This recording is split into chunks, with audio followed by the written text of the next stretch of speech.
At this point in time, I'm sure many of you are familiar with the Silk Road or some parts of its history. With the rising popularity of cryptocurrency, many people are now aware of these dark web marketplaces. And just because the Silk Road no longer exists, nothing has stopped countless other illegal marketplaces from taking their position.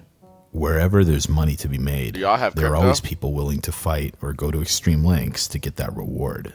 Rarely do we ever get to pull back the curtain and see exactly what goes on the dark web. But today, that's a little bit different. What crypto y'all got? Today, we're going to be reading through some of the bone-chilling messages sent by the owner of the Silk Road. And naturally, you might be curious as to what lengths that person had to go to keep business running smoothly.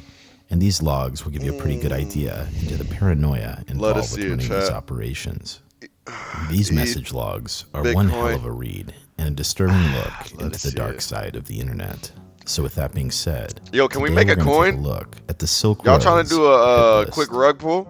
Now to that stunning arrest of the drug kingpin who goes by the name Dread Pirate Roberts. Appears to have cornered the internet market. His real name is Ross Ulbricht and his website Silk Road.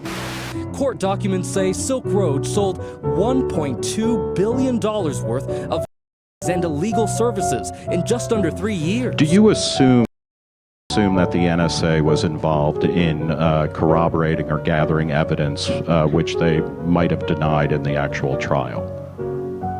Of joy.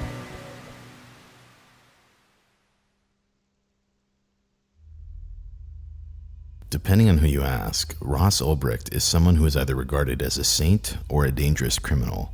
And I don't think this guy is either of those things personally, but I do need to give a fair bit of context before we get into the actual messages I want to go over.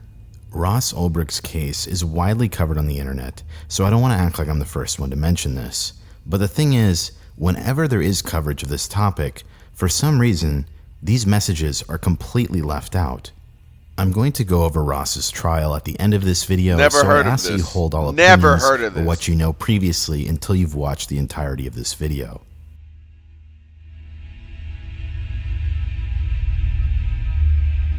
I'm so slimy, I like my nose. Slit. I'm trying to get out of Division 7-2. What's the word? To begin this story, let's go back to 2011.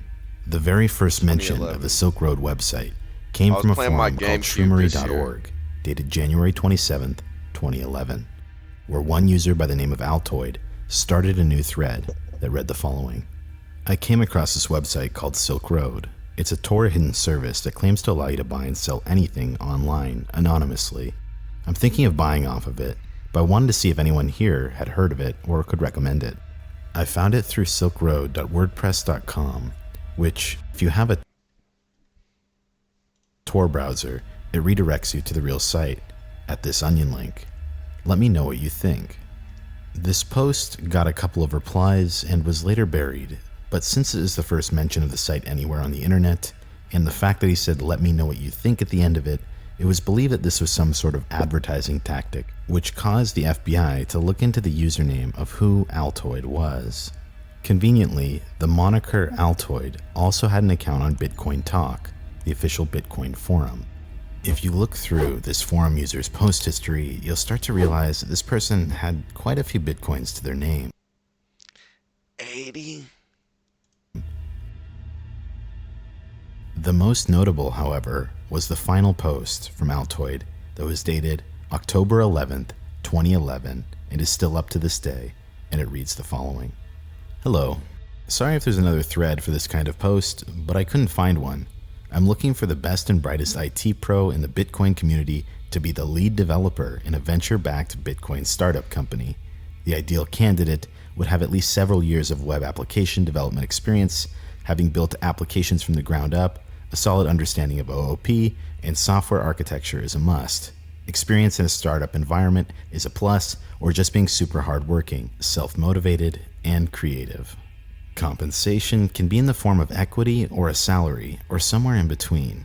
If interested, please send your answers to the following email. This email address, in part with the other posts on his forum account, ultimately led the FBI to start tracking Ross in an ongoing investigation. Sometime after this discovery, a package of Ulbricht's was intercepted in the mail that contained various fake IDs, all with Ulbricht's face on it. When he was questioned about the fake IDs at his doorway, he stated that they weren't anyone could have bought them. This nigga lived everywhere, like the Silk Road. Ross Ulbricht was monitored up through 2013, where undercover agents had tracked him to the San Francisco Public Library. By then, investigators knew his computer would encrypt itself if it was closed, so they had to get him with his computer open. Due to this proposed dilemma, 2 undercover agents created a diversion by pretending to be a couple fighting nearby. This caught Ross off guard, which caused him to get out of his seat at the library, where another agent ran in and snatched his computer while it was still open. Ross was caught logged into the mastermind section or dashboard on his computer, and inside his computer, on top of that, was a full diary dedicated to the creation of the Silk Road, as written by him.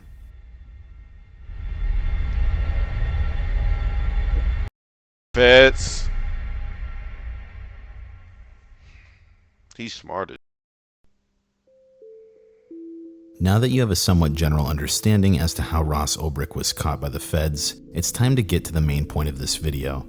First and foremost, let me introduce you to some of the characters that are going to be in this transcript. Dread Pirate Roberts is Ross Ulbricht, and this is a reference to the movie Princess Bride. If you're familiar with the movie The Princess Bride, then you'll realize how clever of a name Dread Pirate Roberts actually is, because it insinuates that multiple people ran the website, but more on that later. The next character that I'd like to go over is LucyDrop, who was one of the top vendors on the Silk Road. LucyDrop became a well-known vendor, as I said, and built up a very strong reputation prior to exit scamming. If you're not familiar with exit scamming, it is essentially when you build up a ton of reputation as a seller and then completely cash out and don't fulfill orders. Leading up to the messages we're about to read, LucyDrop claimed that they were in prison for 7 months and that they had a business partner that stole their account. Go figure. If that doesn't sound sketchy enough, when LucyDrop returned to the forums, they claimed that they were sad because they lost everything and everything was stolen from them, and on top of that, they claimed they wanted to come back and get their old account frozen and that they would never sell again and that they just wanted to wish everyone a good life. There are striking similarities between LucyDrop and another scammer. This infamous vendor went by the name Tony76. They also exit scammed in a very similar way by building up reputation over a few months and then running a sale. Both vendors were from a certain part in Canada, and both of them sold the exact same type of product. On top of all of that, both of them shared very similar idiosyncrasies when it came to typing. Even 6 years ago, it was speculated that they were the same person. As a result of being a scammer in the marketplace, Tony76 was not liked by Ross Ulbricht because scamming on his marketplace damaged his brand. Keep all of this in the back of your mind as we get into these messages. The next character that is referenced in this log is Friendly Chemist, who wasn't a vendor, but someone who claimed to be a middleman between the Hells Angels and LucyDrop. Throughout these messages, Friendly Chemist is frantic, and he claims that he needs $500,000, or else he's going to release the names of thousands of customers on the Silk Road. I'll let most of the messages speak for themselves for this character, but let's move on to the final character. Lastly, we have Red and White, and in these messages, they are supposedly from the Hells Angels. This is the person that Friendly Chemist is in debt to for about $700,000. Now finally, with all of that context out of the way, let's get into these messages one by one, and I'll give analysis as we go along. Let's get into that.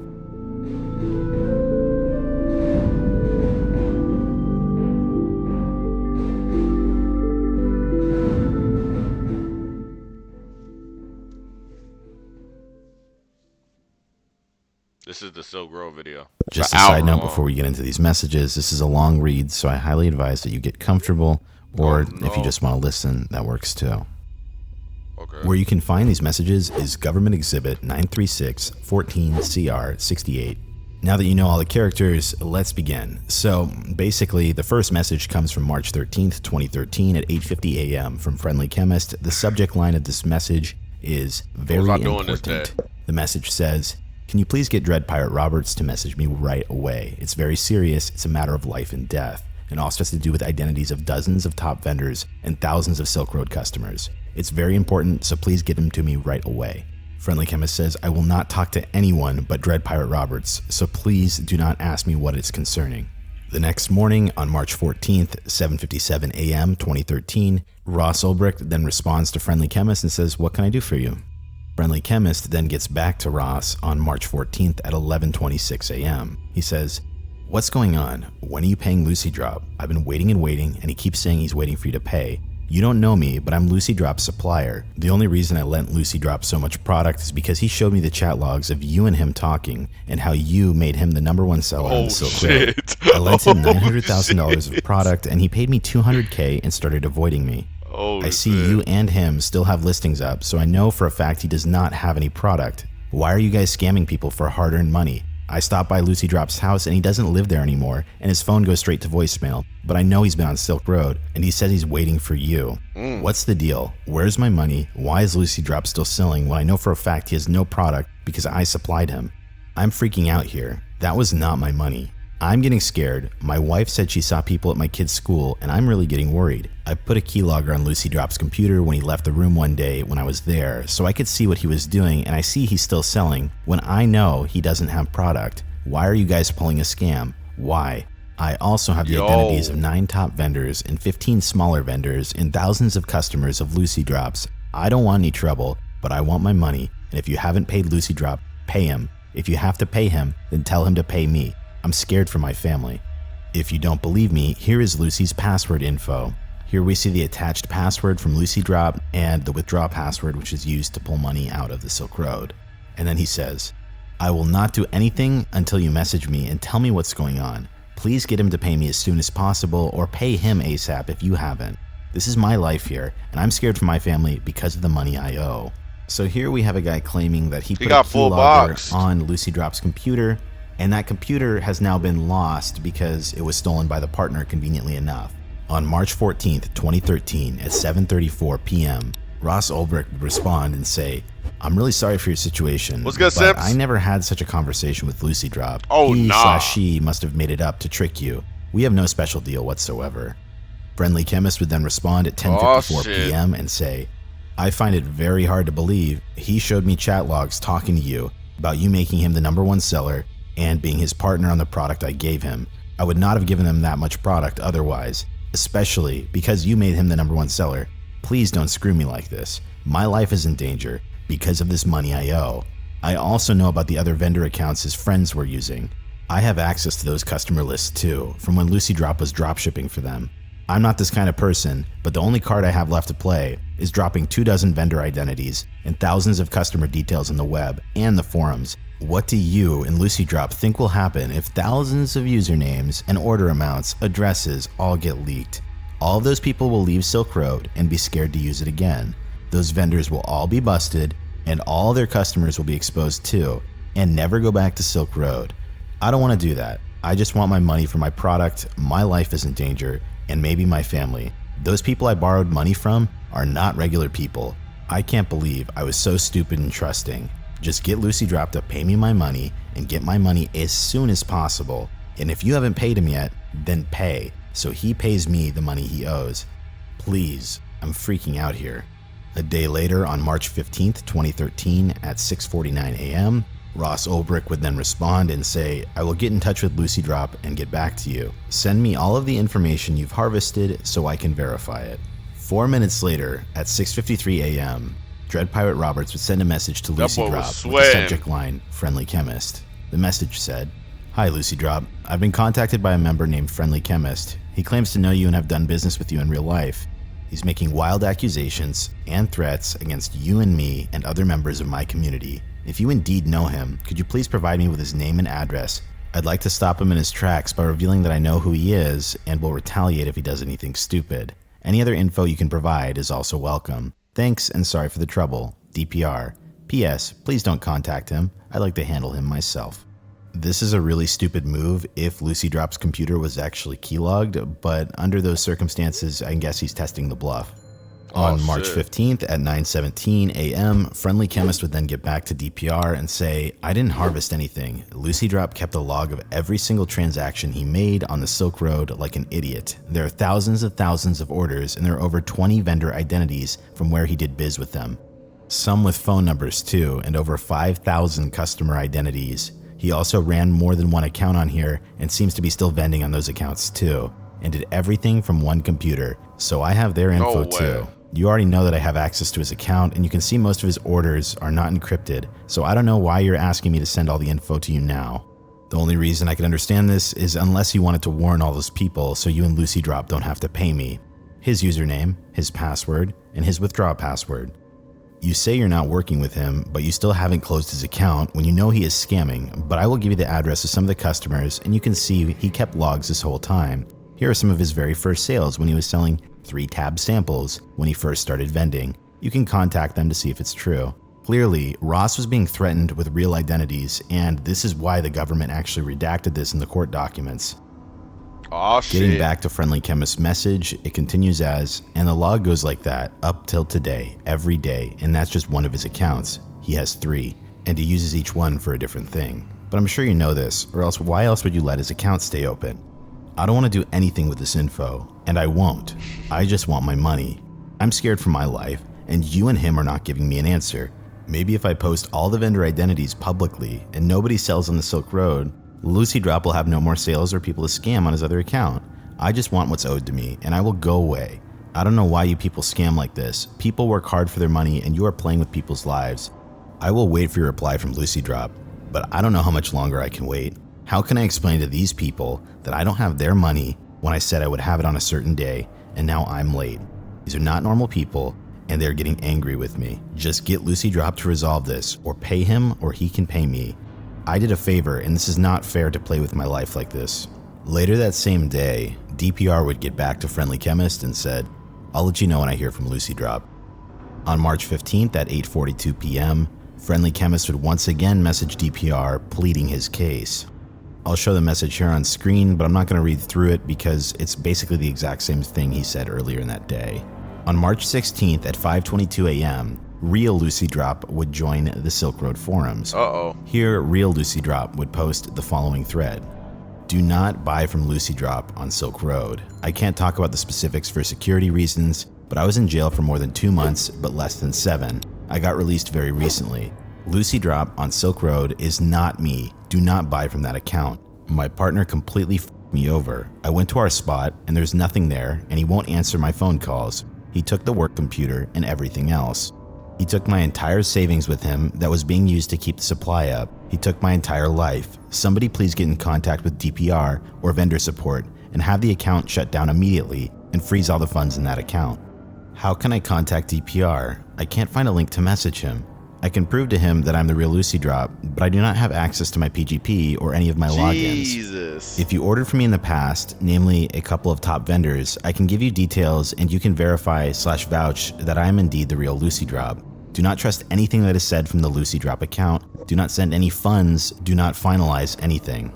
I just want to point out that it's very convenient that after Lucy Drop exit scammed, that this entire story came about as soon as this Friendly Chemist guy shows up on the scene to blackmail. Just keep that in mind. On March 16th, 2013 at 2:15 p.m., DPR would send a message to Real Lucy Drop that said, Hi there, how did the new person gain access to your account? At 8:57 that same day, Real Lucy Drop would respond with a message that said, It's not a new person who took over the account. It was my partner in real life that I started Lucy Drop with. I was the one that actually handled the Lucy Drop account until I got arrested. I was picked up on a previous warrants and spent some time in jail. My partner took absolutely everything from me in that time. He took all the work computers, the Bitcoin wallets, all of the work product, and nearly my entire life savings and scammed a bunch of people in the process. Friendly Chemist was our middleman to one of our Lucy distributors. I called him after I got released, and he's demanding I pay him some deal he had with my partner when I was in jail and telling me he will do something very stupid if he doesn't get paid. How do you know Friendly Chemist? Keep in mind at this point, Dread Pirate Roberts never once brought up Friendly Chemist to Real Lucy Drop. He brought it up to the other account. Regardless, the next day, at March 17th, 4:48 a.m., Dread Pirate Roberts would respond to Real Lucy Drop and say, I'm so glad you know him. He's gathered personal information about many of the customers who worked with Lucy Drop. Not sure if you're in control of the account back at the time or not, and has some other info on other vendors on Silk Road. Now he's trying to blackmail me and say that he'll release all of this info. If this happened, this would be terrible. I need his real-world identity so I can threaten him with violence if he were to release any names, addresses, or anything you have. It sounds like he's in a tough spot that your former partner put him in, but I can't get involved and I can't release those IDs. Thank you for any help you can provide. Lucy Drop would then respond at 10:59 p.m. the same day and say, I don't know how I feel about that violent solution. Remember that he also knows my real-world identity and has evidence on me as well. I'm sure you are aware of what would happen to me if any of my information was to be released. If he had access to that computer, there's a lot more damaging stuff on there than just the identities of a bunch of vendors and a bunch of customers of mine. There is enough on that computer to put me away for a very long time. He's acting really erratic right now, understandably because of his given situation, but I will set up a meeting with him and try and reason with him. It is also in my best interest that he does not release anything, as well as in the best interest of this movement we are a part of, putting power in people's hands. I fucking hate when money does that to people.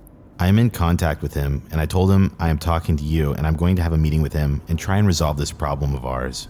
Ross Ulbricht then responds at 1:27 a.m., just a few hours later, and says, Okay, Lucy, do me proud. On March 19th, 2013 at 9:36 a.m., Lucy Drop would respond with the following message. I went to the meeting with him and he is extremely frightened. He told me who he owes money to, and I understand his concern for his safety because they are not people you want to owe money to. He is freaking out and truly believes that his life and his family's life are in serious danger. He thinks that you don't take him seriously, and he said he was planning on releasing part of the information to show he is serious. I convinced him not to and reassured him that things would be okay. If that information gets leaked and those vendors get busted, I would get busted too. I tried not to show him that I was too concerned with his threats, but I'm not sure how to deal with him. He said he's been doing his research and he said he's discovered a flaw with Silk Road that buyers have never thought about. I'm assuming he's referring to the fact that the vendors all have people's addresses and can use it against Silk Road or the buyers themselves to extort money or what have you. He also kept talking about the storm that would be caused by that much information being leaked by the media/police picking up on it and starting a mass panic. He said if we don't pay him, he will release the information, and if that does not work, he will go straight to the police with all the information and get into the witness protection program. The people he borrowed the product from are a big criminal organization in Canada, Hell's Angels, not sure if you're familiar with them, and the police have been known to treat witnesses against them very well. This is saddening because this guy is not really like this, but I guess with the threat to his family's life, he is under extreme stress and acting out of character. I calmed him down a bit and told him I would find a way to help. That was somewhat of a lie on my part because I don't really know how. I can help him, but I wanted to reassure him that I didn't do anything drastic in the meantime while we find a solution. I told him that you would never really fully trust him to not use the information against him even if you got paid, and he said the following. I'm recalling this all from memory, so excuse me if it's not completely accurate. He said regardless of anything, he needs to pay the people as soon as possible or he's in grave danger. He offered me a deal because, as you know, selling on Silk Road was my income and he was my connection for Lucy. He said he wants to be paid and that he would give me product at his cost so that I could pay you back by selling and giving you the percentage of what he would normally put on top when he was selling it to me. He was putting 50% on top of his cost when he gave it to me, so he suggested that I start vending again and you take 50% of all sales. That way you could be paid back in full, I would be able to sell again on Silk Road, and the people he borrowed the product from would be paid back and he would be safe. I said that was a bad deal because you still have all the vendors' information and customers' information. He said that he'd be willing to give you his identity, talk to someone on the phone, or verify, or give any other identifying information that could be confirmed as collateral, so we would never have to be able to use that information again. On March 20th, 2013 at 5:58 p.m., Dread Pirate Roberts would say, You know his real-world identity, don't you? There is no way I will be handing cash over to a person who is threatening me and my community. Give me his ID so I can have some leverage in dealing with him. You said you don't know what to do now, so let me take over and give me all the info you have so I have the best chance of diffusing the situation. Lucy Drop then responds about an hour and a half later, basically reiterating what we just read about the 50% deal. At 3:29 p.m. that same day, Dread Pirate Roberts would respond and say, Don't bother messaging me again if the message does not contain his personal information. I'm not fronting money to anyone and I won't be blackmailed. I would also like the contact info/ID of the other Lucy Drop that ripped him off and of his suppliers if possible. You don't know how to handle this situation, but I do. Stop showing this guy compassion. He's threatening your life and freedom and my livelihood. On March 21st, 2013 at 12:21 a.m., Lucy Drop would respond and say, If you really think this is a good idea to deal with him, I will give you his personal information you want about his identity. Please understand why I'm hesitant, as it is my freedom we're dealing with. I will also have no income since he was my connection for Lucy. Are there any positions open on Silk Road, support or otherwise? I could really use Get some your sort of dumb because my on, partner bruh. completely effed me over. Let me know how to send the information to you, plain text, or give me a PGP key to use. At 1:33 a.m., Dread Pirate Roberts would actually send a message to Friendly Chemist and say, have your suppliers contact me here so I can work something out with them. Do not tell them that I owe you money. That is not true and will only complicate matters. Tell them the truth, that the person who stole your money sold their product on my site and that you are now blackmailing me to get them their money. You should copy and paste this message to them. This is a really interesting move by Dread Pirate Roberts, or Ross Ulbricht, because he's trying to cut out Friendly Chemist, who is a middleman. By getting in contact with suppliers, he can directly grow the Silk Road, and that's the reason he's doing this. 3 minutes later, Lucy Drop would send a public key and the encrypted PGP message that contained the person's personal information. At 10:44 p.m. on March 21st, he would send a message back to Lucy Drop that says, please send me the exact address of Friendly Chemist. I might be able to make you a part-time mod. I'll run it by the staff. On March 25th at 10 a.m., a new user would pop up by the name of Red and White. And this is where the negotiating begins. I was asked to contact you. We're the people Friendly Chemist owes money to. He tells us that you owe him money and a long story about some of this and some of that. As far as we're concerned, we gave him the product. Where it went and how does not matter. We told him he's only responsible for the missing product and money. We don't care if you stole it or borrowed it from him or anything. It was his responsibility to pay for it. He asked me to contact you anyways, so what did you want to talk to us about? At 6:27 p.m. the next day, Ross Ulbricht. It's the Canadians. They not playing. Red and white. Response, and thank you for getting in touch. We've had some technical difficulties over the past 24 red, white, hours. and black though. What flag is that? Just to be clear, I do not owe him any money, but he has told me his situation and wants my help. I'm not entirely sure what the best action is to take, but I wanted to be in communication with you to see if we could come to a conclusion that works for everyone. Friendly Chemist aside, we should talk about how we can do business. Obviously, you have access to illicit substances in quantity, and you are having issues with bad distributors. If you don't already sell here on Silk Road, I'd like you to consider becoming a vendor. Many people here purchase in bulk as well as retail quantities. Being a vendor, you'll have the protection that dealing anonymously in Bitcoin provides, and you'll have protection against people like Friendly Chemist ripping you off, because all transactions are conducted through my escrow. I encourage you to read the wiki and forum, links are in the footer, and consider becoming a vendor here. So, if there's anything I can do as an admin here to help you get involved with Silk Road, or anything I can do to help with your situation with Friendly Chemist, please let me know. At 8:08 p.m., Red and White would get back to him and say, this is interesting. How much is it possible to sell on here if we listed every product far cheaper than everyone else? We have a majority hold over most of the movement of products in Western Canada, one of the main ports in North America. I have researched your site and the concept seems interesting to me, as long as it is as anonymous as everyone makes it out to be. We produce a lot of things that would get this video demonetized, and import a lot of other things that would get this video demonetized in bulk amounts. We have a lot of workers who run their own sub-distribution networks for the streets, but if it's lucrative, we're always looking to expand. In my partner's eyes, all they see is that because of online dealing, we are out 700K, so I'm not sure if they're going to go for it. Friendly Chemist refuses to meet up with us because he fears what will happen. People are starting to suspect that he will go to the police, which is not a problem, because he would never be able to give up anyone of importance since he has only had contact with low-level people in our group, and they always take precautions so that even if someone were to turn informant, they would not be able to get any charges to stick. It's a shame because he moved a fair amount of product. If he can get Friendly Chemist to meet up with us or pay his debt, then I'm sure I would be able to get people in our group to give this online side of business a try.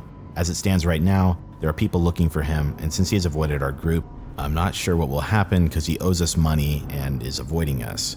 I looked around your site and the prices are absolutely absurd. I'm assuming most people here are selling 3 to 4 tiers below the actual producers and distributors.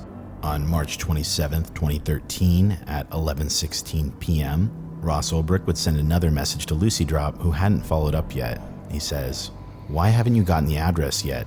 Bring me Friendly Chemist's address and $1,000 in Bitcoin is yours. Nah, 2013, $1,000 in Bitcoin, 2013 to now. It's like, oh my goodness, 140. That's what it said last year, 2023. So around there again. Minutes later, then Ross Ulbricht would send another message to Red and White that says, In my eyes, Friendly Chemist is a liability, and I wouldn't mind if he was executed. 14 but then you'd be mil out now? No. 700K. What? I'm not sure how much you already know about the guy, but I have the following info, and I'm waiting on getting his address. Blake Krokoff lives in an apartment near White Rock Beach City, White Rock, Province, British Columbia, has a wife and 3 kids. Let me know if it would be helpful to have his full address. In those categories, I think you could be doing over 1 million in sales a week within a few months. It's hard to estimate because it depends on how much market share you get, and also the site as a whole has been constantly growing. You will need to become very proficient at stealth shipping and packaging if you aren't already. Think vacuum sealers and leaving no forensic evidence on your packages. You will also want to ship from multiple drop points so you can't be traced back to your fake return address. If you go through with this, I would contact some of the top vendors and hire them to consult you. Ask the grass vendors because you wouldn't be competing with them and their product is very smelly and looked for by the USPS, so they have to be on top of their game. I would also start out listing smaller amounts so you can get the hang of it before putting up substantial inventory. You will also need to market yourself on the forums a little bit, maybe at first. Maybe send out some samples to critics. That is one price of anonymity. No one knows you, but if your first customer service is good and your product is cheap, people will quickly catch on and you wouldn't have to do much hustling. Regarding prices, there are some costs here that you don't otherwise see. I take 3 to 10% depending on the size of the transaction. If you hedge your escrow balance, and you should, that can cost up to 5% per transaction. And then if you need to convert your bitcoins into another currency, there are other fees associated with that, though not much. There are also occasional losses due to packages lost in the mail. The rest of the markup I think is due, as you say, to the fact that most vendors are pretty far down the distribution chain. Regarding safety and anonymity, we've been operating for over 2 years now and open as a high-profile target, and we're still going strong. If you take the necessary precautions and use the technology, I think you can operate very securely and efficiently here, maybe more so than your current operations. March 28th, 2013, 9:01 a.m. Red and White goes on to say, I already have that information, but thank you. 1 million a week sounds like it would be worth selling on here once we know exactly how everything works. Even if the commission was 15%, it wouldn't matter, as we lose more than 15% on the streets with street-level guys getting robbed or arrested, losing product, etc. Also, we've kidnapped Friendly Chemist partner Zen, and we're already on the hunt for Friendly Chemist. I'll keep you updated on the developments. So far we are liking what we're seeing from the site, and this could be a good partnership for both of us. As far as I can see, this site lacks any big-time suppliers. It appears that mostly street-level independents are buying small amounts, an ounce to a kilo at a time, and selling on here. We have the product and the manpower to do big things here. Forgive me, but it all seems a little too good to be true right now, so we need a little bit of time to research this before we make any sort of commitment. At 4:59 p.m. the same day, DPR would respond and say, I understand, and that's great news about Zen. If I understand the situation, he's the one responsible for your loss. By the way, so this Zen character just came out of nowhere, but that's supposedly Lucy Drop's old partner. You should definitely take your time and start slowly. I would hate for you to make a mistake and be left with a bad experience. Just let me know if you need anything. Also, you should look into PGP. Many customers like to encrypt the receiving address, so you should know how to decrypt it. When you're ready, let me know what account you want to sell with, and I'll cover the $500 security deposit for you. 8:32 p.m. that same day, Red and White would say, we are familiar with PGP as we've been using it for years via email linked to our smartphones. It's the only other way we communicate with each other aside from in person, since phone calls are not secure. There is no loss anymore also. We were able to recover all of our missing product when we grabbed Zen.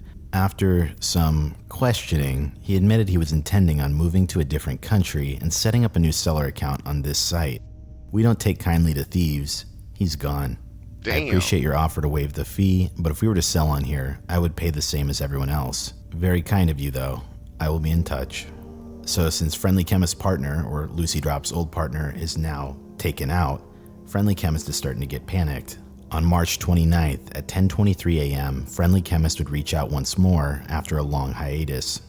You leave me no choice. I want $500K USD in 72 hours or I'm going to post all the info I have. I can't go back to my home. I had to move my kids and my wife somewhere and I need the money so I can move my family and start a new life. I hate to do this, but I need the money or I'm going to release it all. Over 5,000 user details and about 24 vendor identities. What's it going to be? At 3:54 that same day, DPR would respond and say, don't do anything foolish. The people that you owe money have caught up to Zen and have reclaimed their loss. I spoke and calmed them down. They're likely going to be becoming vendors here on SR. Now you can calm down too. Go back to your normal life and don't get involved with any of this stuff anymore. At 7:43 p.m., Friendly Chemist would then come back and say, "You don't think I know what they did to Zin? You think I just go on with my life? You don't know these people. I owed them money and I ran away from them. It's over for me. I need that money to start over somewhere else with my family. I need it. I don't want to do this, but you still don't give me another choice. They're still telling me I need it! them, and I don't know what will happen. I can't let that happen. Even if they say it's okay, I know they will do the same thing to me. They say everything is okay, but I know what they will do. 63 hours. Please, don't force me to post everything. 500K is nothing to you, but it's life and death for me. They told me I have a free pass and that they dealt with it with Zin, but I know that they are doing that to make me think it's okay, and then they're gonna get me. That's how these people operate." At 10:47 p.m., he would respond to Friendly Chemist once more and say, "Do me a favor, make it 96 hours. I will get back to you on Monday. I want to work this out, but I have big plans for this weekend, and I don't want to have to deal with this." GG's. 96 hours, buddy. You're done.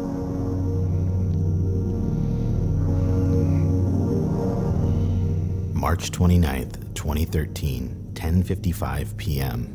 Hello again, Red and White. I hate to come with you with a problem when we were just starting to get to know one another, but Blake, Friendly Chemist, is causing me problems.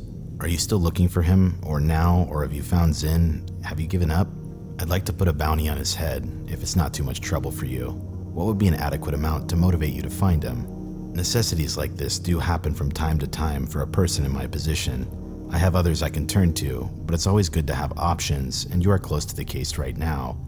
Hopefully this is something you are open to, and can be another aspect of our business relationship. Regards, Dread Pirate Roberts. March 30th, 12:42 a.m. Red and White writes to DPR.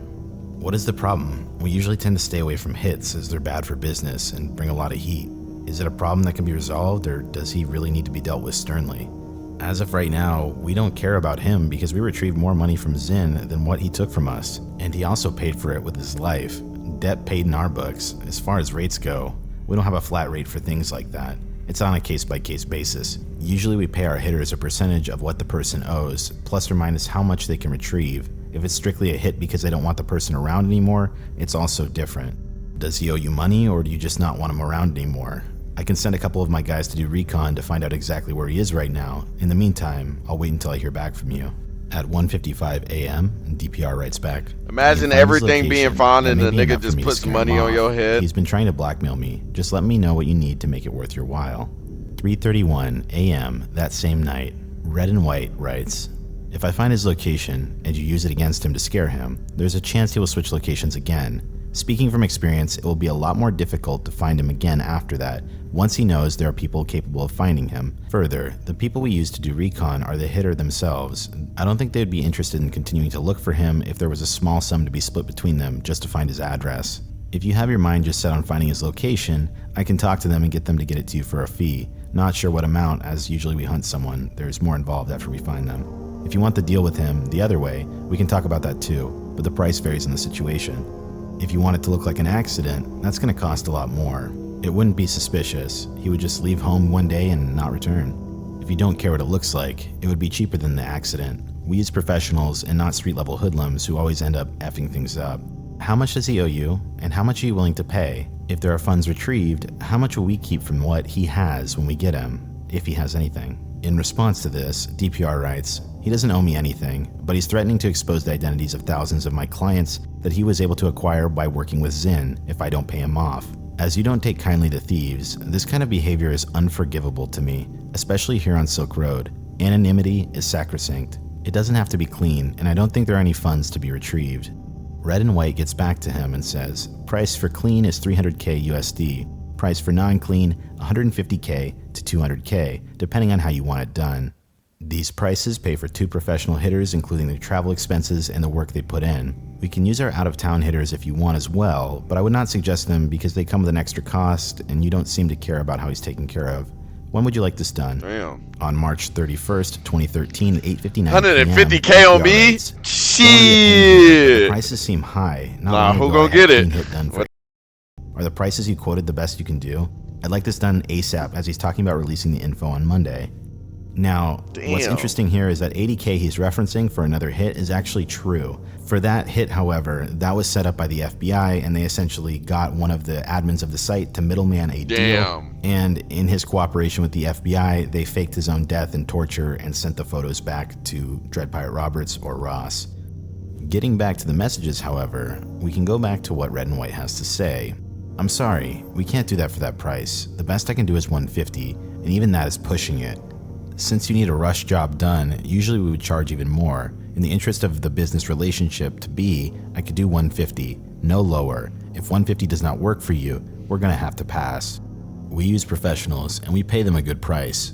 Always send them out in a team of 2 plus, $75K each for expenses, and the job is a fair amount, I think. We have one of his associates and we're paying him to set him up for us. We'll pay that ourselves on our end. I'm guessing you're not gonna be able to pay cash, so how would your payment work since you need it done before Monday? A couple hours later, Red and White follows up again and says, if you want it done by Monday, that only leaves today. It's Sunday morning here. We always seem to miss each other online, so I will leave a Bitcoin address in case you want to pay that way. Probably the best so we can get used to dealing with Bitcoins anyways, since we will be selling here more than likely in the next week or two. I will check the computer in about 10 hours, and if I see that you want to go ahead with this and the payment has been sent, we'll go ahead and do it today. Here's the Bitcoin wallet address. If you want picture confirmation of the job afterwards, give me random numbers and I will have them write them beside him and take a picture for you. DPR then gets back to him a few hours later and says, thank you, Red and White. I've only ever commissioned one other hit, so I'm learning this market. I have no problem putting my faith in you, and I'm sure you'll do a good job. The exchange rate is about above 90 right now, so $90 Bitcoin, so $150,000 USD is gonna go 1,670 Bitcoin. If the market tanks in the next few days, I will send more. Here are some random numbers for the picture. Here is the transaction number for 1670 Bitcoin to this Bitcoin wallet address. Good luck and be safe. If you look up this Bitcoin transaction, it was sent on this exact same day. That's a dumb amount of money, like today. A dumb amount of money. 1670 Bitcoin to USD, 115 million. Right around this time. If you use a Wallet Explorer, you can actually trace back the Bitcoins to a wallet that's labeled Silk Road. So this is impossible to fake, and under these circumstances, he did send this money.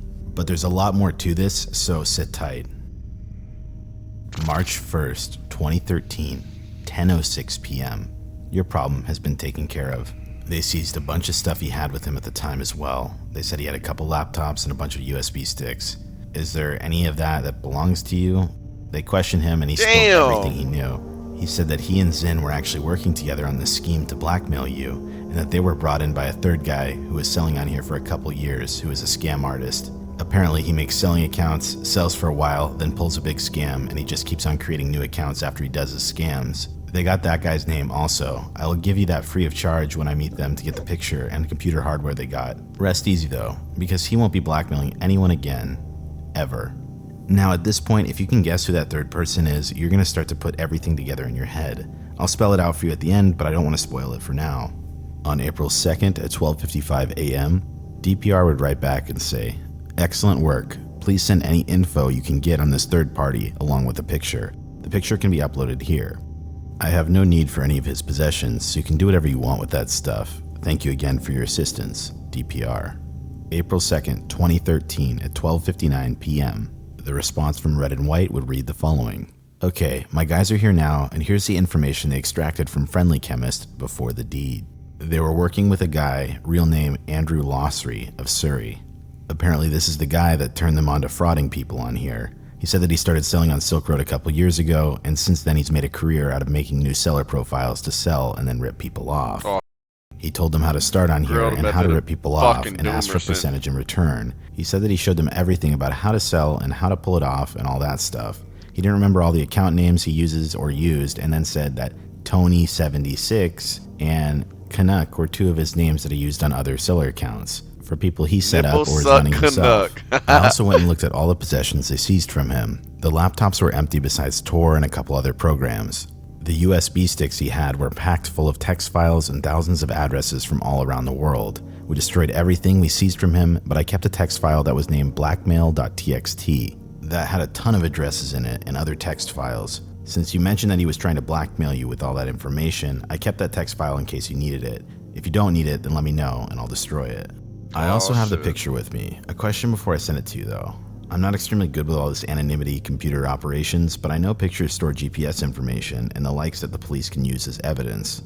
Is it safe to send it over here like that? We took care of him at one of our safe houses, so that worries me a little. I trust your judgment, so I was wondering if there was a way to delete GPS information from a picture before I send it over the internet.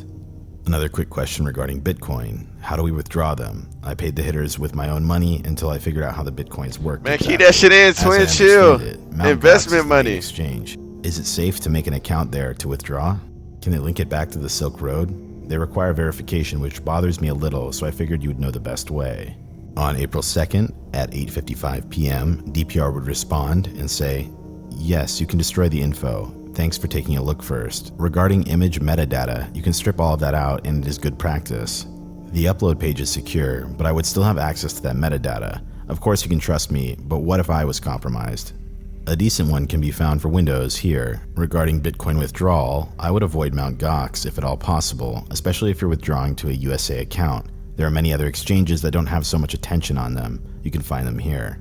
I am reluctant to give you a specific recommendation, but look for ones offshore on that list that will do an international wire transfer for a direct Bitcoin payment. Tony76 and Canuck were both blights on an otherwise great track record. What do you think about going after Andrew Losry? This guy has probably ripped off millions of dollars at this point from me and the rest of the Silk Road community. He's turning into a monster. Here we see that Dread Pirate Roberts wants to take out anyone who's wronged him at this point. At this point, it's not even in self-preservation. He's just trying to grow the Silk Road and build an empire.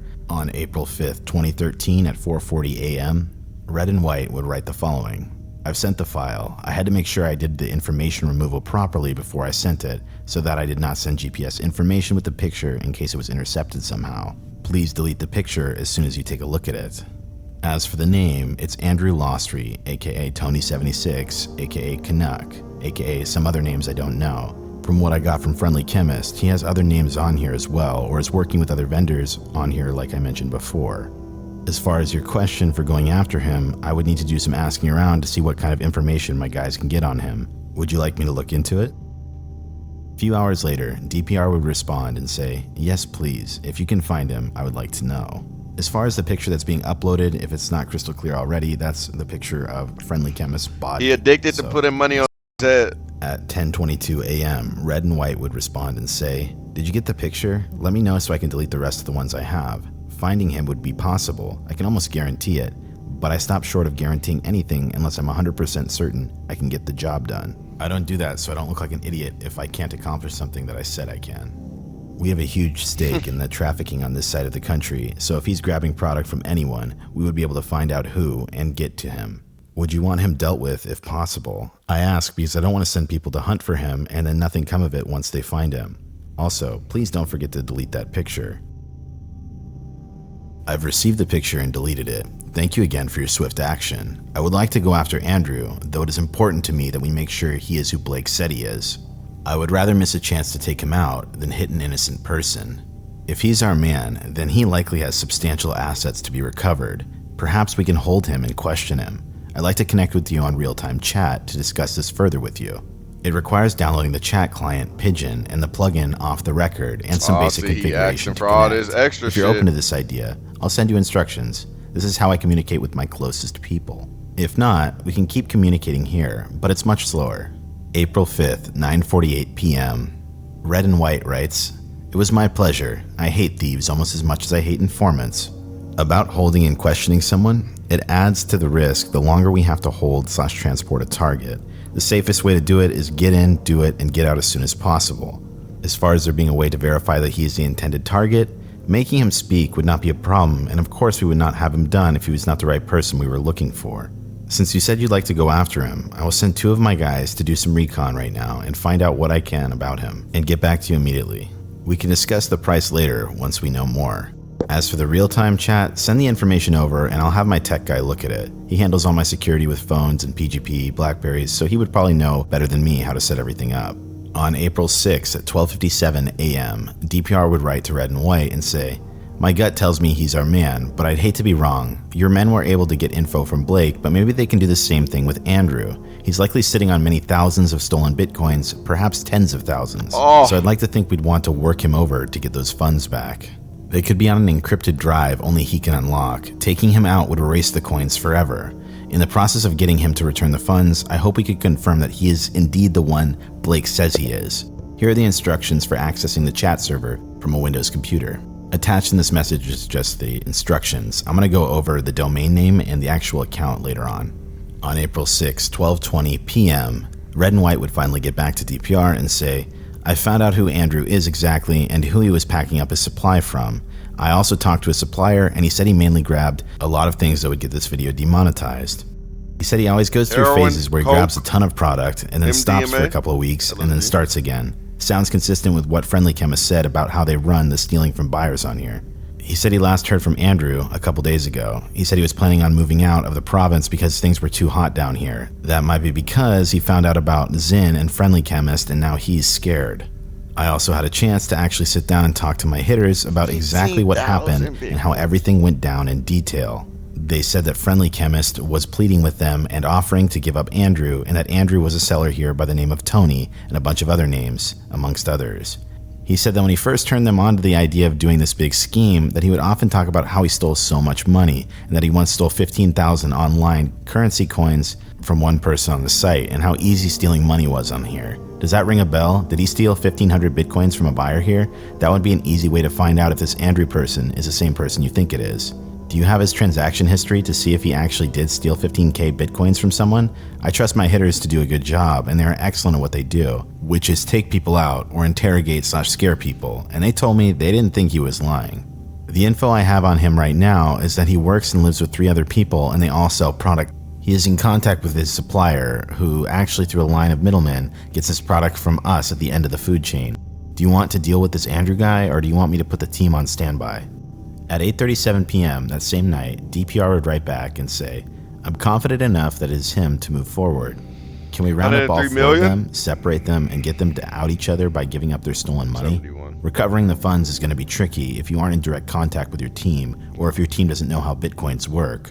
If you have the other usernames Friendly Chemist mentioned, that will help me piece together things on my end. Regarding chat, there should be a certificate to accept. When it connects, does that show up? A couple hours later, Red and White gets back and says, it won't even connect, it's just stuck on connecting, and I copy and paste all the information for the login and password, etc., so it should be good. I also checked Tor to see what port to use. Won't connect for some reason. Do I have to fill in any more of the details, local alias or anything like that?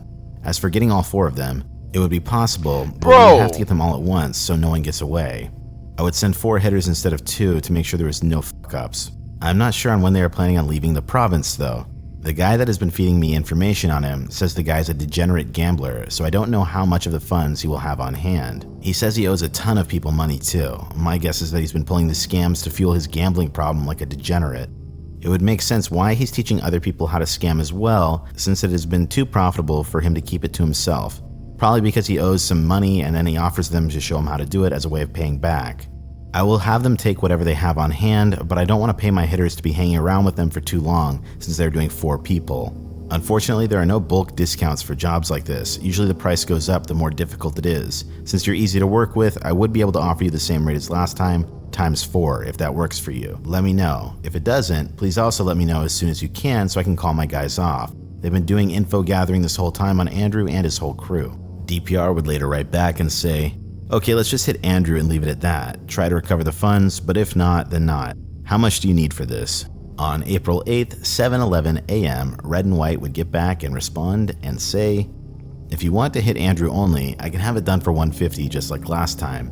We wouldn't be able to do it at their place though, because there's always at least a few of them there, from what I'm told, since it's their home/office. So we wouldn't be able to recover any of his things. It's up to you what you want done, but we can send hitters into their home/office if they're only doing one of them. Do you not need the people he is working with dealt with also? If they're working with him, it means they're doing the same thing as him.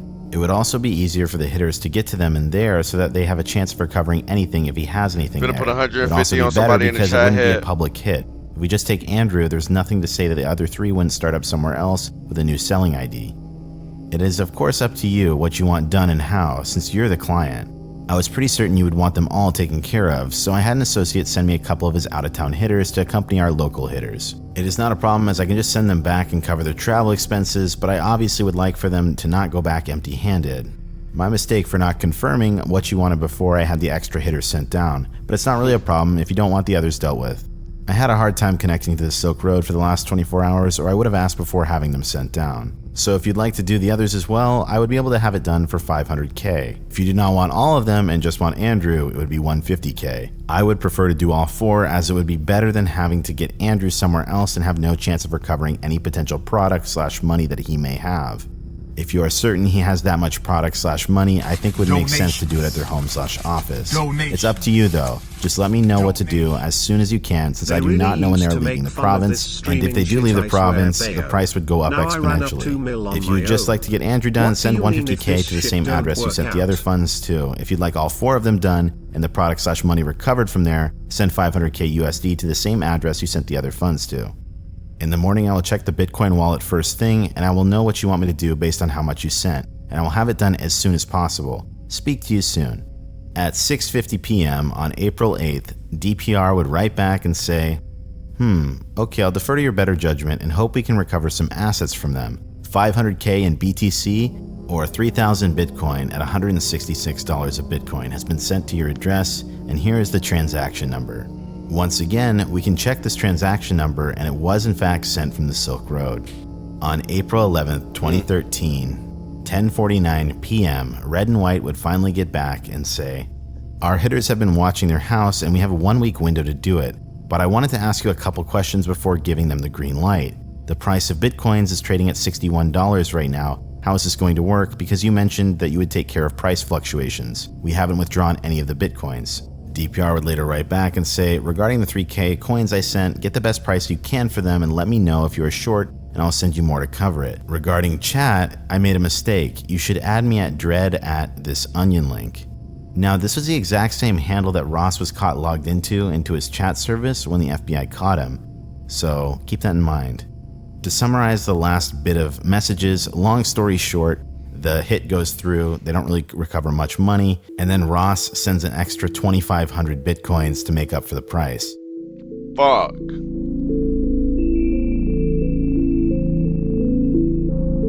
He didn't even have to do that. Now, let's do a final analysis on these messages. As interesting as these messages are to read, there's something I haven't told you. What we just read through is exactly how someone went about scamming 7,225 Bitcoin off Dread Pirate Roberts. At the time that this Bitcoin was sent, it was actually worth about $1 million, give or take. But today, it's worth over $60 million.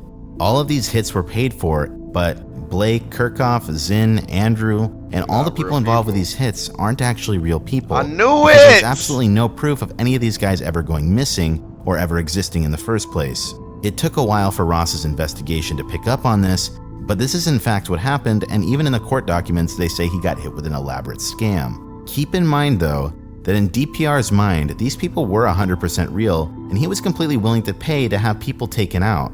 We're going to talk about Ross's trial in a bit, but up until 2018, nobody knew who Red and White was. Here's the reality though, DPR got played by one person, and that one person is alleged to be James Ellingson. In a later investigation, what that made bank, yo! To another seller on the Silk Road named Mary Jane is My Muse, and both of them were registered on a Canadian Bitcoin exchange that had James's driver's license on it. As a result, James trying to cash out ultimately ended up getting him caught. He's currently out on bail and waiting trial. Since Tony76 is likely Lucy Drop, this makes this guy one of the most prolific scammers on the Silk Road. It appears that James initially sought out to blackmail Ross's friendly chemist with $500,000, but ended up thinking quick on his feet and ended up getting double the amount. As cool as it is to see someone get worked over like this, heaven forbid Ross Ulbricht actually got his hands on a real hitman. To this day, a lot of people still deny the fact that Ross actually ordered these hits and they believe it's completely fake, and I'm going to be debunking that later on in this video. But for now, let's get into the trial.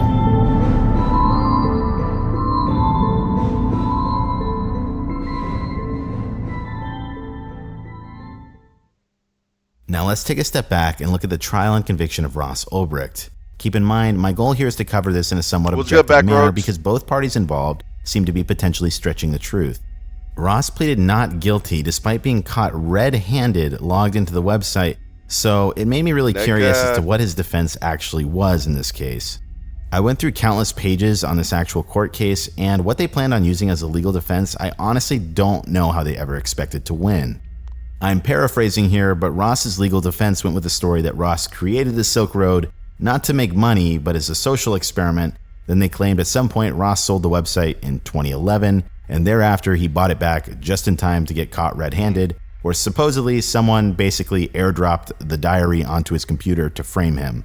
This defense never provided any physical evidence of Ross actually selling or buying back the website, but they still went with the story. Remember what I said about Dread Pirate Roberts being a very clever name, and it was actually given to him by his mentor, Variety Jones, someone who helped out Ross very closely. He actually suggested the name Dread Pirate Roberts if he ever got caught, so that way he could say he was just a fall guy. Variety Jones also taught Ross a wide variety of other things. He was basically just his right-hand man. The defense essentially claimed that the Dread Pirate Roberts forum account was shared by multiple people, which I find very hard to believe, but more on that later. This was to explain away the messages we read regarding the hits, as the defense claimed they weren't sent by Ross, but some other Dread Pirate Roberts that they never actually named. On top of that, the defense argued that the real Dread Pirate Roberts couldn't be Ross because DPR was a criminal mastermind. However, one thing I will say is that the Dread Pirate Roberts in those chat logs is not a criminal mastermind because he got scammed for almost $1 million. If anything, that guy's pretty naive. The amount of assumptions you'd have to make to believe this story is honestly insane, but I will say lawyers have a good way of getting out of things, so I am not surprised. On the other side of things, where I believe the government is potentially shifting the narrative, is how they actually tracked down the Silk Road website. Something I haven't mentioned yet is that in 2012, the FBI managed to infiltrate where the Silk Road website was hosted in Iceland. Part of tracking down Ross and catching him red-handed was getting access to the back end of the site, because that way they could use it to find when Ross was actually logged in. If the government used some form of illegal spying tactic, then this would have potentially infringed on Ross's Fourth Amendment right and could have easily nullified some of the charges against him. It is speculated that the NSA had some involvement with their method, but to this day, the government claims they used a legal method. I should also note that there were two agents that were caught stealing Bitcoin that were both involved with this investigation. These people were Sean Bridges and Carl Force. Both went to jail for quite a while and the money was recovered. As far as their role in anything else in this case, I would say that's not very substantial, despite what the defense argued. These two instances of corrupt individuals were not actually allowed to be involved with Ross's case, however they were both later tried separately. Something to consider about this case is that it was setting a precedent for any future darknet marketplaces. Ross's legal team should have expected that the government would try and make an example of them and set precedent, so in my opinion, fighting this case was probably a bad idea. To prove my point, Ross received a double life sentence plus 40 years without the possibility for parole, which definitely seems excessive and almost like a slap in the face to the legal team defending him. FreeRoss.org claims that he wasn't given a plea deal, but if you actually read what they have to say, it seems to contradict that. I'm reading this word for word off their website, and it says, Ross was arrested on nonviolent conspiracy charges that carried 10 years to life. The prosecutor told him that if he didn't plead guilty, they would add the kingpin charge, which would raise the mandatory minimum to 20 years. 2 life sentences? I'm not saying Ross wouldn't have gotten life in prison either way, but this logic seems to contradict itself. Ross was convicted of computer hacking, conspiracy to traffic narcotics, and money laundering. At first, the government had also attempted to hit him with a murder for hire charge. I will say there is definitely substantial evidence to say that Dread Pirate Roberts paid for hits. Considering the chat logs included well-known vendors, it had redacted customer information, and Bitcoin transactions that are impossible to tamper with. The fact that these hits were all a part of an incredibly elaborate scam and that the people he had ordered hits on never existed makes it a hell of a lot harder to convince a jury. There's not really much legal precedent on ordering a hit on a person that was never alive. You could argue that including this charge weakens the prosecution's case overall. Keep in mind, they didn't even know the real identity of Red and White until 2018. If you don't know who the hitman was and you don't know who the victims were, it's very hard to convict someone. If you take a look at how punishments are weighed, particularly in the charge of conspiracy to traffic narcotics, it is, to a certain extent, based on the quantity of substances moved, and seeing as Ross's site moved $1.2 billion worth of substance, this charge alone was enough to put him away for a very long time. It definitely seems like they never needed the murder for hire charges to begin with, and the fact that they included them does seem like they could have used it to smear him in the media and push this court case through quickly, I will say. So all in all, let me summarize. Do I think Ross got a perfectly fair trial? No. Do I think Ross got an over-the-top punishment? Yes. But do I think Ross was perfectly innocent? No, and this leads me to the next section of this video.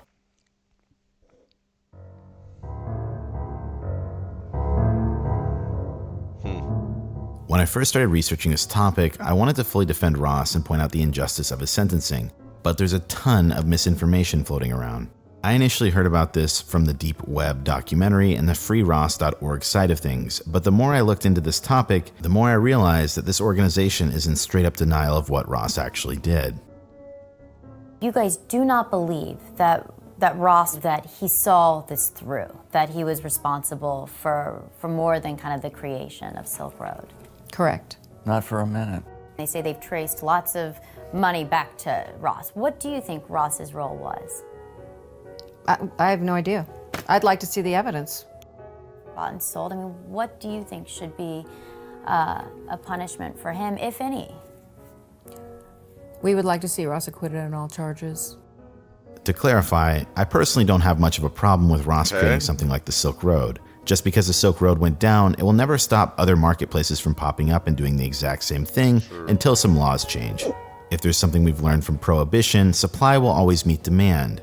Where I personally draw the line with all of this, however, is when Dread Pirate Roberts attempted violence. In Ross's mind, the people he was ordering hits on were absolutely real people, and when he received those photos to confirm what he had done from Red and White, he still continued to do it. It was literally only a matter of time before the guy got his hands on a real hit, and he would have had an unlimited supply of money to potentially take out anyone he wanted. To this day, some people say because Ross Ulbricht was never charged with violence, therefore he could have never been violent. This is a logical fallacy. By that same logic, you could say that O.J. Simpson is innocent. Ever since this trial, Ross's parents have been campaigning for him to be released from prison, and I honestly think they are right to do so. But where I have a problem is when you mislead people to further your agenda. It's a hell of a lot harder to convince people to sign a petition if the person you're advocating for was potentially violent. So let's go through some of freeross.org's claims. A perfect example I'd like to start with comes from the common misconception page of the freeross.org website. Here they claim that Ross Ulbricht didn't create the Silk Road for financial gain. This is honestly laughable because it takes 2 seconds to realize that's not true. Prior to creating the Silk Road, Ross had multiple business attempts that completely failed. Ross had also applied for multiple citizenships prior to getting caught. If you're applying for a citizenship in the Dominican Republic, you're probably trying to launder money out of the country. Freeross.org claims that because Ross lived frugally, he wasn't in it for the money. But the moment you bring more than $10,000 cash to any bank, they're going to start asking you a lot of questions. On top of that, if you look through his Altoid account post history, the guy's obsessed with money, and he even says how he's not a millionaire yet. Nobody starts a dark net marketplace just for the sport of it. On freeross.org, they claim that the purpose of the site was not to sell illegal substances, but to be a free market economic experiment where people could basically buy whatever they want. But then they go on to have a list of rules of items that they're not allowed to sell. They claim that some of the reason of these rules is so that other people wouldn't harm or defraud others. But if that were true, why did Ross Ulbricht buy 9 fake IDs? Wonder if it's a site like this now. Gotta be 100%. These are just a couple of examples of easy bits to disprove, but I'd like to focus on something much more substantial, and it's the freeross.org's claim that there was multiple Dread Pirate Roberts on the same forum account. In this situation, I'd like to go through their supposed evidence and show how it can pretty much be disproven. The first piece of evidence that the organization claims for the existence of multiple Dread Pirate Roberts comes from the fact that Ross couldn't have created the website by himself. This is true, but doesn't prove the point the court was looking for. Ross hired people to work for him, and his staff was on payroll. All of them had their own separate forum account. Ross knew none of his admins personally, so it makes absolutely no sense that Ross would share the same account at any given point in time. Ross was a bright guy, and he also asked multiple questions under the handle Frosty when it came to initially setting up the site. Regardless, this doesn't support the claim that there were multiple Dread Pirate Roberts acting under one forum account over a different period of time. The next piece of evidence that they list is that Ross told his friend that he sold the website in 2011. I believe this to be true, but if you take a look at the court documents and see the context, then you'll see how this is actually the twisting of the truth. It appears that Ross's friend told someone a little bit too much about Ross's involvement with the Silk Road. That person later commented on his Facebook wall, and Ross's friend was concerned and urged him to shut down the site. As a result, I believe Ross consoled his friend by saying, "I can't because I already sold it to someone." I believe this was to get his friend to stop worrying about him. There's absolutely no physical evidence to suggest a transaction involving the site. If this were true, Ross wouldn't have continued to operate the site up until 2013. And it would have been as simple as providing a Bitcoin transaction to prove the sale went through. There's absolutely no other way that this guy could have accepted payment other than Bitcoin. Here it makes absolutely no sense that Ross would have to rely on his friend's testimony instead of just providing evidence. Moving on, the next piece of evidence from this website states that someone logged into the Dread Pirate Roberts forum account after Ross was taken into custody. Once again, this is twisting the truth. By the time Ross was arrested, the feds had access to the back end of the website and the investigation was still ongoing. The fact that we have access to those messages we read over time shows that the FBI directly had access to Ross's account as well. There is no doubt in my mind that the person who logged into Ross's account after he was in custody was a federal agent. Once again, it makes absolutely no sense that Ross would ever share an account. Next up, in terms of their false evidence, is the claim that Dread Pirate Roberts failed a digital handshake. A handshake or a digital handshake is a set question to make sure you're talking with a real person on the other end of the computer. Basically, if I told you beforehand that you could identify me by asking a question like, "How sociable are you?" and I told you the correct answer was "barely," you could then ask me that question in a public chat room to figure out if I was the real person behind the computer. So in this instance, freeross.org claims that one of the admins failed a handshake in a chat room prior to Ross getting arrested. Damn. If you take 2 seconds He to never read asked the full that. reference they provided, he later completed Nigga was the handshake talking to on AI. another personal question that only DPR would have known. Even though this isn't really evidence to prove that someone else is behind the computer, this was the Pigeon chat room, not the place where DPR ordered the hits, on the forum account. Alright, now let's move on to the claim that Mark Karpeles was Dread Pirate Roberts. This is the smartest piece of false evidence for this entire case. If you don't know who Mark Karpeles is, he's basically a supervillain in the cryptocurrency community. FreeRoss.org claims that the real Dread Pirate Roberts was Mark Karpeles and references multiple emails from the special agent working on this investigation. Long story short, Mark Karpeles was the first target of this investigation and was the first suspect. Because they hadn't found the Altoid lead yet, he was the best person that they could go with. Mark Karpeles owned the Bitcoin exchange Mt. Gox, and at the time, it would make the most financial sense that he would be running the Silk Road. The special agent working on this case ended up getting a search warrant for his email addresses. Long story short, they searched through his email and they didn't find anything tying him to the Silk Road, but they did find him guilty on charge of 1960. Charge 1960 is running an unlicensed money business. It appears that Mark Karpeles worked out some kind of deal where he would aid in the investigation of the Silk Road in exchange to be released on the charge of 1960. To save you from reading through hundreds and hundreds of pages of legal documents, long story short, there's no physical evidence tying Mark Karpeles to the Silk Road. Now you might be wondering why I went through all this trouble to cover all of these seemingly false claims, even though I agree Ross didn't get a fair trial. In my opinion, a path to redemption starts with you actually admitting you did something wrong, and I don't see that happening here. To me, it's obvious that Ross's mom in this organization is just trying to do and say anything to get her son freed, but I can't help but feel like she's accepting donations based on people not knowing the full story. They accept ETH? If you look at their homepage, you'll see just how much support this cause has gotten on the basis of seemingly deceiving the public. I don't think all of these politicians and such would have endorsed her had they known the full story, let alone all the people that pledged monthly. What this organization is doing is playing the political game. At this point, it's not even about the facts anymore. It's just about trying to influence people and win power to get Ross pardoned. Only lost New Hampshire by a few thousand votes. I think 3,000 or 4,000 votes, if I'm not mistaken. And if Trump pardons Ross Ulbricht, it's very likely that a lot of us single-issue voters here in New Hampshire will vote for Trump, who wouldn't otherwise. So I think that Trump could win New Hampshire by pardoning Ross Ulbricht, and he could piss off a lot of his enemies. I can see a wide variety of arguments being made for any outcome of this case. Some people might think he deserves his life sentence for ordering hits on people. Some people might think he's not guilty at all. I can also see this just as a case of the mother doing anything to get her son back. There's definitely going to be a wide variety of opinions here, so I'm going to leave it up to you. This is Barely Sociable. Have a good night.